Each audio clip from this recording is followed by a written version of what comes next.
After 2 decades of marriage, Hannah and I were certain that our love would never fade. But one incident shattered that belief, and I couldn't shake the feeling that it might not have been an accident. It opened my eyes to something I hadn't paid attention to before. Every year, I tried to make our anniversary special by having small but extravagant outings, accompanied by beautiful flowers. I may not have been rich, but I spared no expense for Hannah's happiness. However, she always scolded me for this spending, claiming that she didn't need material things to feel loved.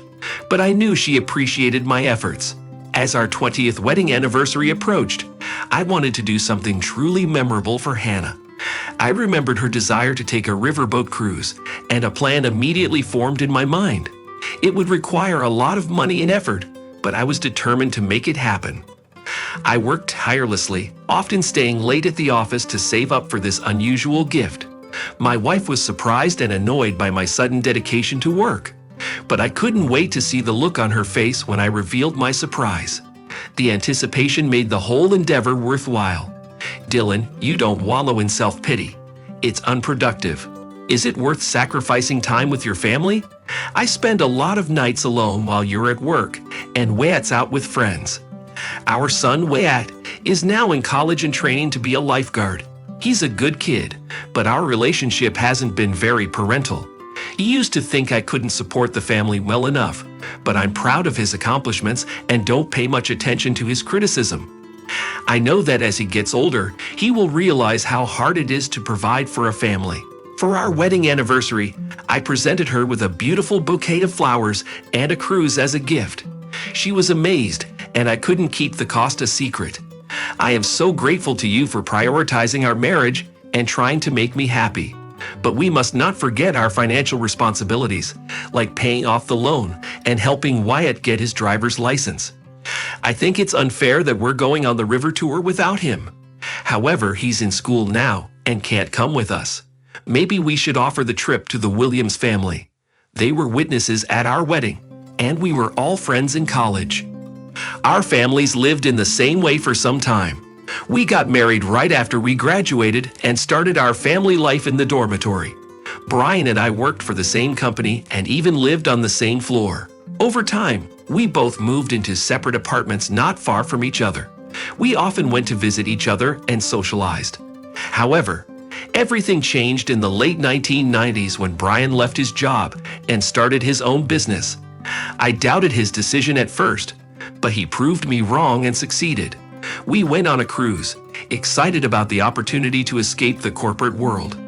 Dylan, let's sail down the Mississippi and I'll leave the business to my son for a while. Let him gain experience. So in late May, we found ourselves on a cruise ship with 3 meals a day, excursions, and a variety of entertainment. The days passed quickly and joyfully, thanks to Brian's supply of alcohol and talented performer Aaron, who kept us entertained. My wife Hannah couldn't stop talking about how much she enjoyed Aaron, one of the entertainers. 2 days before the end of the cruise, we relaxed on deck, and as always, Aaron mesmerized the audience. Unfortunately, my wife had a little too much to drink and ended up getting very drunk. I had never seen her in this state before, and it was very embarrassing. Her slurred speech and silly behaviors made her seem stupid. Brian was even more upset than I was. Dylan, look at this outrage. Do something about it. But before I could take any action, the cruise was over. My wife disappeared from my sight, making me worry that she might cause havoc or fall overboard. This caused me to start looking for her in a nearby stateroom. When I opened the door, I was greeted by a startling sight. Aaron and Hannah were together, but intimacy was out of the question.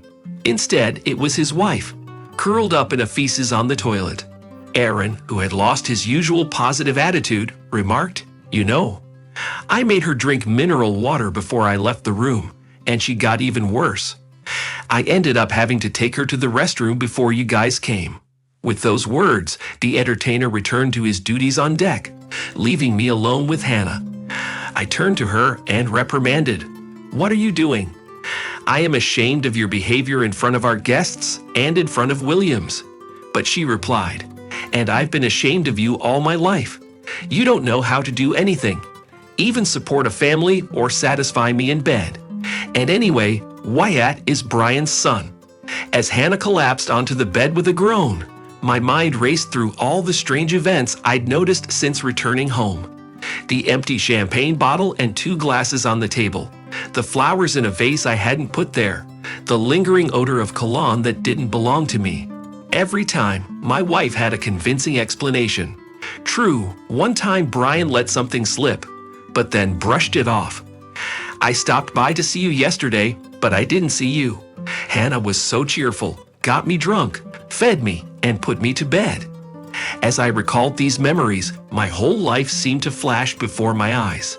It became clear that my wife had been deceiving me all along. Now I see some traits in Wyatt that remind me of Brian. My heart tells me it's his child.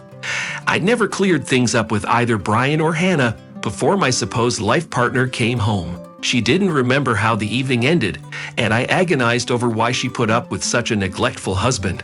Our conversation was unpleasant, to say the least. I asked her the question that had been bugging me, and her answer stunned me. Brian had no intention of divorcing Victoria, his wife. He was uncomfortable with Wyatt being his son, but he knew and helped him. After a month and a half, I left the apartment unclaimed and moved in with my mother. However, life arranged it in such a way that Hannah was punished. Her son got into a dangerous drug situation and ended up with a long sentence. She couldn't handle that blow. I attended her funeral and Brian, and I were the only ones left at the grave.